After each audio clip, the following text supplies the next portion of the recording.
আপনি আমার শিক্ষক, আপনি আমার সাথে কি করছেন একবার ভেবে দেখেছেন? শিরোনাম বাদ দিয়ে মূল গল্পটা শুরু করি। আমার বাবা আমাকে পড়ানোর জন্য একজন লজিং মাস্টার রাখলেন। সেই লজিং মাস্টারের নাম সুবোধ।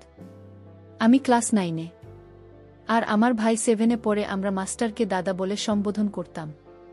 মাস্টারদা আমাকে ঝর্ণা আর আমার ভাইকে রাব্বি বলে ডাকত। মাস্টারদা পড়ালেখায় খুব ভালো ছিল, তার সুনাম অনেক ছাত্রছাত্রীদের মুখে। আর তাই তো বাবা সেই মাস্টারদাকে আমাদের বাড়িতে নজির রাখলেন। আমার মা মাস্টারদাকে বললেন, আপনি নিজের পরিবার মনে করে আমার ছেলে মেয়েদের পড়াবেন। আর তাই মাস্টারদা আমাদেরকে ভালোভাবে বুঝিয়ে বুঝিয়ে পড়াতেন। আমাদের প্রতিদিনের পড়া যতক্ষণ না শেষ হতো ততক্ষণ মাস্টারদা নিজে পড়া পড়তেন না। আমাদের ছুটি দিয়ে তারপর তিনি নিজে পাঠে মনোযোগ দিতেন। মাস্টারদার সহযোগিতায় আমি ভালোভাবে এসএসসি পাস করে কলেজে উঠলাম। আর আমার ভাই রাব্বি 10-এর নিচে থেকে প্রথম স্থান অধিকার করল। আমাদের রেজাল্ট এত ভালো হয়েছে যে আমাদের মা বাবা মাস্টারদের প্রতি এত বেশি আন্তরিকতা সৃষ্টি হয়েছিল যে মাস্টারদা আমাদের পরিবারের একজন খুব গুরুত্বপূর্ণ ব্যক্তিত্বে পরিণত হল। পরিবারের সব কাজকর্ম মাস্টারদার পরামর্শ ছাড়া হতো না। আমার বাবা বিমান বাহিনীতে চাকরি করতেন, তাই তেমন ছুটি পেতেন না। আর আমার ভাই ছিল ছোট। পরিবারের সকল সমস্যার মাস্টারদা আমাদের একমাত্র নির্ভরশীল ব্যক্তি হয়ে ওঠে। আমার মা বাবাও মাস্টারদাকে খুব বিশ্বাস করতেন। আমাদের ভবিষ্যৎ কিভাবে ভালো হবে সেই পরামর্শ মাস্টার দিয়ে দিত। আমাদের পড়ার ঘরটা আমাদের মূল ঘর থেকে আলাদা ছিল। আমাদের মূল ঘর এবং পড়ার ঘরের মাঝখানে বাড়িতে প্রবেশ করার রাস্তা ছিল। পড়ার ঘরে 2খান রুম ছিল আর তার সাথে বারান্দা। আমরা এক রুমে পড়তাম আর অন্য রুমে মাস্টারদা থাকত। আমি আর মাস্টারদা মুখোমুখি বসতাম, আর আমার ভাই আমার ডান পাশে এবং মাস্টার বাম পাশে বসে পড়ত। কলেজের পড়া একটু কঠিন হয়। একদিন আমার পড়া কিছুতেই মুখস্থ হচ্ছিল না। মাস্টারদা আমাকে বকাবকি করছিলেন আর বলছিলেন সারা রাত বসে থাকবে যতক্ষণ না পড়া শেষ হয়। আমার ভাইয়ের পড়া যখন শেষ, কিন্তু আমার জন্য তাকে বসিয়ে রেখেছে। তখন আমার বাবা বাড়িতে ছিল। মাস্টারদার বকাবকি দেখে আমার ভাইকে বল, রাব্বি তুমি চলে এসো, তোমার দিদির লেখাপড়া এখনো শেষ হয়নি, তাই তোমার দিদি পড়ুক। বাবার কথা শুনে ভাইয়া মাস্টারদাকে বলল, তাহলে আমি আজকে যাই মাস্টারদা। মাস্টারদা তাকে ছুটি দিল। আমাকে আরও 3 ঘন্টা ধরে রেখে সম্পূর্ণ পড়া আদায় করে ছুটি দিল। আসলে মাস্টারদার অন্য উদ্দেশ্য আছে মনে হয়। যদি অন্য উদ্দেশ্য না থাকতো তাহলে মাস্টারদা আমায় এত ভালো করে পড়ায় কেন? আর পড়া শেষ হয়ে গেলেও আমায় বসিয়ে রাখে। পড়ার সঠিকভাবে আদায় করলেও মাস্টারদা বলতে হয় নাই, আরও ভালো করে এখানে বসে পড়া শেখে তারপর ছুটি হবে।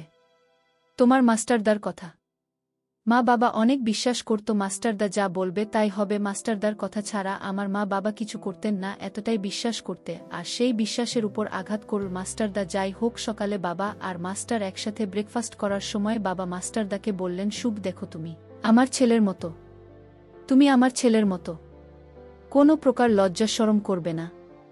মেয়ের পড়া শেষ হয়নি বলে রাব্বিকে ধরে রাখবে না, তাহলে রাব্বির তাড়াতাড়ি শেখার আগ্রহটা নষ্ট হয়ে যাবে। ছোড়ার পর ভারী সেটা আমি বুঝি। যতক্ষণ সময় লাগে লাগুক, ওর পড়াশোনা শেষ না হওয়া পর্যন্ত ছুটি দেবেন না। প্রয়োজনে সারারাত লাগুক, তুমি তাই করবে, তোমার সংকোচ করার দরকার নেই। মাস্টারদা বল, হ্যাঁ কাকা বলে মিটিমিটি হাসছিল। বাবার ছুটি শেষে কাজে চলে গেলেন। একদিন আমি ইংরেজি বড় একটা রচনা পড়ছিলাম। একটি রচনা কিছুতেই মুখস্থ হচ্ছিল না। রাত 1-1টা নাগাদ আমার ভাইকে ছুটি দিয়ে দিলেন। আমি পড়তে লাগলাম। হঠাৎ মাস্টারদার একটি পা আমার পায়ে লেগে গেল। আমি ভাবলাম গুরুজনের পায়ে পা লাগিয়ে দিয়েছি, তাই তাড়াতাড়ি সরিয়ে নিলাম এবং প্রণাম করে নিলাম। মাস্টারদা উৎসাহ দিয়ে আমার মাথায় হাত দিয়ে দোয়া করলেন আর বললেন, লক্ষ্মী মেয়ের মতো কাজ করছে। তবে একটা কথা মনে রাখবে, যার সাথে ভুলভাবে খারাপ আচরণ করবে তার কাছে সাথে সাথে ক্ষমা চেয়ে নিবে, তাহলে দেখবে তুমি একদিন অনেক বড় হবে, তোমায় কেউ পিছনে ফেলতে পারবে না। আমি বললাম, হ্যাঁ দাদা ঠিক আছে। আমি মাস্টারদাকে দেখলাম আমার প্রতি এক অন্যরকম দৃষ্টিতে তাকিয়ে আছে। মাস্টারদা আমার দিকে এমনভাবে তাকিয়ে আছে আমি পড়তে পারছি না। আমার কণ্ঠরোধ হয়ে আসছে, গলাটা ভাঙা ভাঙা হয়ে গেছে। পরের দিকে একটু মনোযোগ দিতে পারছিলাম না। তারপরও সহ্য করে বসেছিলাম। আমি মাস্টারদাকে প্রশ্ন করলাম, আপনি এভাবে তাকিয়ে কি দেখছেন? আমি তোমার মাঝে এমন কিছু দেখেছি যা শুধু দেখা যায়, বলা যায় না। মাস্টারদার কথা আমি কিছুই বুঝিনি। আমি অবাক হয়ে গেলাম। আমি মাস্টারদাকে বললাম, আজ আমি পড়ব না, আমি চলে যাই। মাস্টারদার তাকানো আমার কাছে কেমন যেন অদ্ভুত লাগছে। সেদিনের মতো মাস্টারদা পড়া শেষ করল। সেদিন আমার পড়া শেষ না হলেও আমাদের দুজনকে একসাথে ছুটি দিয়ে দিল। মাস্টারের নজরটা আমার কাছে কেমন জানি মনে হলো। পরের দিন ছিল সাপ্তাহিক ছুটির দিন। সকালে যথারীতি আমরা দুই ভাইবোন পড়তে বসলাম। আমার কেমন যেন লজ্জা লজ্জা লাগছিল, মাঝে মাঝে মুচকি হাসি আসছিল। আমার ভাই একবার বলে ফেল, দিদি হাসছিস কেন? আমি তাকে ধমক দিলাম, সাথে সাথে মাস্টার তাও একটু থামতে রাব্বির কথা বন্ধ করে দিল। আমি হাঁপিয়ে বাঁচলাম। এর মধ্যে আমার কলমের কালি শেষ, আর কলম ছিল না।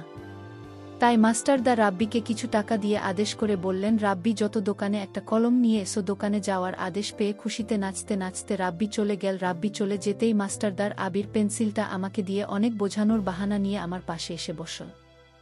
আমি অঙ্ক করছিলাম, কিন্তু আমার মন ছিল মাস্টারদার উপর। রাব্বি চলে যাওয়ার পর মাস্টারদা আমার সাথে এক অদ্ভুত আচরণ করার চেষ্টা করল। আমি বললাম, মাস্টারদা আপনি আমার শিক্ষক, বাবার সমতুল্য, আপনি এমন করবেন না। এমন সময় রাব্বি ঘরে এসে হাজির। সেদিন থেকে আমি যেন আরও বেশি মাস্টারদাকে নিয়ে নানান চিন্তায় পড়ে গেলাম। আসলে মাস্টারদার ইদানিং কি হলো আমি কিছুই বুঝতে পারছি না। মাস্টারদা তা এরকম ছিল না। একদিন দুপুরে সবাই দিবানিদ্রায় মগ্ন, আমি ঘুমাতে যেতে অনেকক্ষণ ধরে চেষ্টা করে ব্যর্থ হলাম। মাস্টারদার কথা মনে পড়ল। আমি ভাবলাম গিয়ে দেখি মাস্টারদা কি করে। উকি দিয়ে দেখলাম কি করছে। দেখি মাস্টারদা ঘুমায়নি, বরং আমাকে দেখা মাত্রই চমকে উঠল। আমি চারিদিকে তাকিয়ে দেখলাম। মায়ের ঘরে গিয়ে দেখলাম গভীর ঘুমে ঘুমিয়ে আছে। তারপর চুপি চুপি মাস্টারদার রুমে আমি মাস্টারদার রুমে গিয়ে মাস্টারদাকে ডাক দিয়ে তুললাম।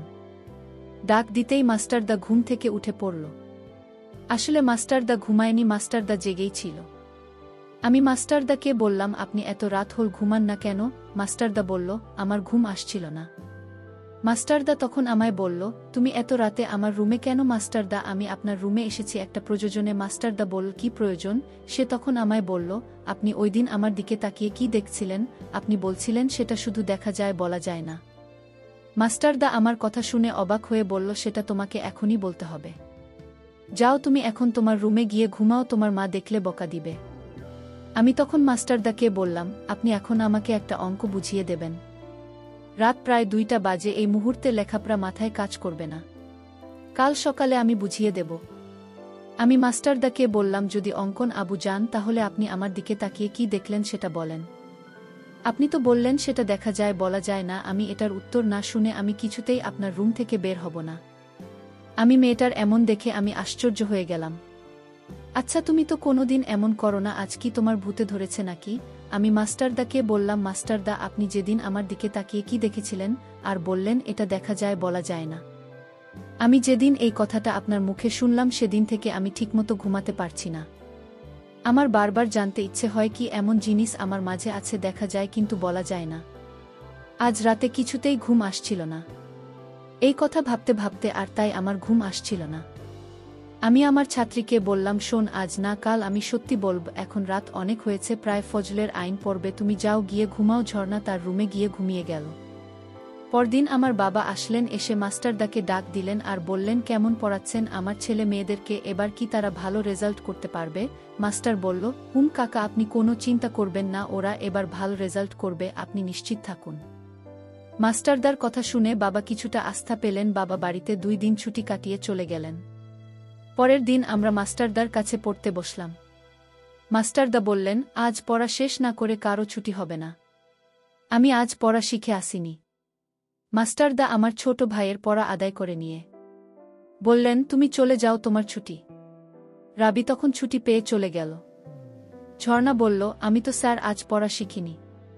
আমি বললাম, কেন শিখিনি? তোমার বাবাকে আমি কথা দিয়েছি তুমি এবং তোমার ভাই পরীক্ষায় ভালো রেজাল্ট করবে। আমার ছাত্রী ঝর্ণা বল, মাস্টারদা আপনি আমার পড়ালেখার মনোযোগ নষ্ট করেছেন, আপনার জন্যই আমি পড়া শিখে আসতে পারিনি। আমি ঝর্ণার কথা শুনে বললাম, কেন, আমি আবার কি করেছি? ঝর্ণা আমার কথার উত্তর দিয়ে বলল, মাস্টার, সেই কথার উত্তরটা পেলাম না। মাস্টারদা বলল, ও তাই, সেটার জন্য তুমি পড়া মুখস্থ করতে পারেনি। ঠিক আছে, আজ রাতে তুমি আমার রুমে এসো, আমি বলবো, তোমার উত্তর পেয়ে যাবে। মাস্টারদাকে আমি বললাম, আপনি এখন বলেন, আমি রাতে আসতে পারবো না। মাস্টারদা বলল, এই কথা আমি এখন বলতে পারব না। আজ রাতে বলব, যাও, এখন তোমার ছুটি। মাস্টার এমন কথা শুনে আমার অনেক রাগ হলো। কি এমন কথা দিনে বলা যাবে না, রাতে বলতে হবে? আসলে আমি মাস্টারদার লক্ষণ কিছুই বুঝতে পারছি না। আমি ভাবলাম আজ রাতে আমি তার কাছ থেকে কথা জানব। তারপর রাত হলো, আমি চুপি চুপি মায়ের রুমে গেলাম, মা ঘুমাচ্ছে। তারপর মাস্টারদার রুমে গেলাম, মাস্টারদার রুমে গিয়ে দেখলাম মাস্টারদা রুমে নেই। এটা রাতে মাস্টারদা কই গেল? আমি মাস্টারদা রুমটা ভালো করে খুঁজে দেখলাম মাস্টারদা রুমে নেই। কোথায় গেল এত রাতে? তারপর আমি মাস্টারদা রুম থেকে বের হয়ে গেলাম, বাথরুমের দিকে গেলাম, সেখানেও খুঁজে পেলাম না। আমি মাস্টারদাকে ডাক দিলাম, শুভ দাদা, আপনি কোথায় গেলেন? আমি খুঁজে না পেয়ে মায়ের রুমে গেলাম। মাকে ডাক দিয়ে বললাম, মা, মাস্টারদা কোথায় গেল? মা বলল, কি বলিস? মাস্টারদা তো কোথাও যাওয়ার কথা না। বাহিরে গেট লক করা। হঠাৎ মনে পড়ল ছোট ভাই রাব্বি রুমটা চেক করার বাকি। তারপর রাব্বি রুমে গেলাম। তারপর রাব্বির রুমে গিয়ে দেখলাম মাস্টারদা রাব্বির ঘরে লাশ হয়ে পড়ে আছেন। আমি তা দেখে চমকে উঠলাম। আমি মাকে বললাম, কি হলো এটা? আমি তো কিছুই বুঝলাম না।